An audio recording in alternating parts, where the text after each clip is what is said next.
होगा। कुछ दिन के लिए नहीं खोलूंगी, ठीक है? जब मुझे तुम्हारी याद आए तो क्या करूं? बस हो रहा है कि मैं क्यों तुम्हारी तरफ खींचा चला आता था।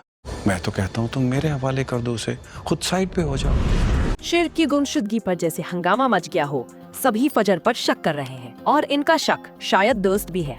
दूसरी तरफ फजर और शेर जमान के गिर्द मोहब्बत अपना घेरा तंग कर चुकी है। दोनों ही एक दूसरे की मोहब्बत में मुब्तला हो चुके हैं। शेर को अब अचानक एहसास हो चुका है कि वो रिदा से मंगनी के बावजूद भी हमेशा फजर की तरफ ही क्यों खींचता चला आता था। क्या वजह थी कि उसे फजर में वो कशिश, वो दिलचस्पी महसूस होती थी जो रिदा में कभी महसूस ना हो सकी। अपने पागलपन में भी उसने कभी फजर को नुकसान पहुंचाने की कोई कोशिश नहीं की, और जब वो फजर के सामने अपनी ये बातें करता है, फजर हंस पड़ती है और मुस्कुरा कर कहती है, तुम पहले तो पागल नहीं थे, लेकिन अब पागल जरूर हो चुके हो।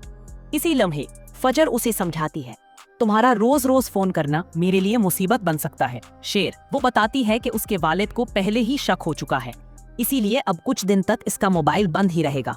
उधर बदर जमान और उसका बेटा तो जमीन आसमान एक कर चुके हैं, और तहमीना बेगम ने तो अलग ही हंगामा खड़ा कर दिया है। वो बजिद है कि किसी भी सूरत उसका बेटा उसे वापस चाहिए, वरना वो सब पर शक करेगी, हर किसी पर।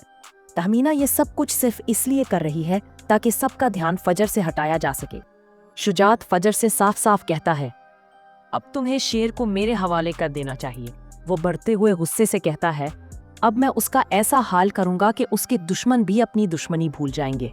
शेर की हालत देखकर वो अपने जख्म चाटने पर मजबूर हो जाएंगे।